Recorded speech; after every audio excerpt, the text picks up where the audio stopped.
எல்லாருக்கும் வணக்கம். இன்றைக்கி நம்ம வீடியோவில் ரோகிணி தேட்டரில் டிக்கெட்ஸை எப்படி புக் பண்ணணும்னு சொல்லிட்டு நம்மக்கிட்ட நிறைய பேர் கமெண்ட்டில் கேட்டிருந்தாங்க. அவங்க டவுட்டை கிளியர் பண்ணுறதுக்காக இந்த வீடியோ பண்ணியிருக்கோம். வாங்க வீடியோக்குள்ளே எப்படி டிக்கெட் புக் பண்ணுறதுன்னு பார்க்கலாம். ஃபஸ்ட்டு நீங்கள் புக் மை ஷோ ஆப்பை ஓப்பன் பண்ணிக்கோங்க. புக் மை ஷோ ஆப்பை ஓப்பன் பண்ணும்போது நீங்கள் எந்த படத்துக்கு போகணும்னு சொல்லிட்டு அந்த படத்தை கிளிக் பண்ணிவிட்டு ஓப்பன் பண்ணிங்கன்னா ஸ்க்ரீன் வரும். அந்த ஸ்க்ரீனில் நீங்கள் எந்த டிக்கெட்ஸை சூஸ் பண்ணுறீங்களோ சூஸ் பண்ணிவிட்டு அக்செப்ட் கொடுத்தீங்கன்னா உங்களுக்கு ஃபுட்டெலாம் வரும். அதை ஸ்கிப் பண்ணிவிட்டு நீங்கள் கன்ஃபார்ம் புக்கிங் சொல்லிவிட்டு ஒரு ஸ்டேட்டஸ் கார்டு வரும். அதில் போய்ட்டு நீங்கள் செக் பண்ணிங்கன்னா எந்த தேட்டர் வேணுமோ அந்த தேட்டர் வந்து மேலேயே உங்களுக்கு ஷோ ஆகும். அதை பார்த்து நீங்கள் உங்கள் டிக்கெட்டை புக் பண்ணிக்கலாம். இப்போது எக்ஸாம்பிளுக்கு நான் ஒரு 2 சீட்ஸை செலக்ட் பண்ணிவிட்டு உள்ளே அக்செப்ட் கொடுத்து லோட் பண்ணால் புக்கிங் பேஜ் வந்தது.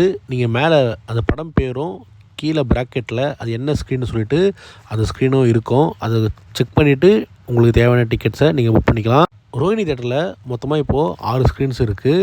6 ஸ்க்ரீனோடலையும் எப்படி டிக்கெட்டை புக் பண்ணணும்னு சொல்லிட்டு இந்த ஸ்க்ரீன் ரெக்கார்டில் நான் காமிச்சிருக்கேன். அதை பார்த்து நீங்கள் உங்களுக்கு தேவையான ஸ்க்ரீனை ஒவ்வொரு ஸ்க்ரீனாக பார்த்து செலக்ட் பண்ணி டிக்கெட்டை புக் பண்ணிக்கோங்க. இங்கே மொத்தம் 6 ஸ்க்ரீன் இருக்குது. அந்த 6 ஸ்க்ரீனில் ரோகிணியில் அதுக்கப்புறம் ரக்ஷினியில் தான் RGB போட்டிருக்காங்க. அது மட்டும் உங்களுக்கு ரோகிணியில் மெயின் ஸ்க்ரீனில் RGB அட்மாஸ்னு காட்டும். அது Rohini main screen. 4K Atmos இருக்கிறது ருக்மிணி ஸ்க்ரீன், ரோகிணியோட 2வது மெயின் ஸ்க்ரீன்.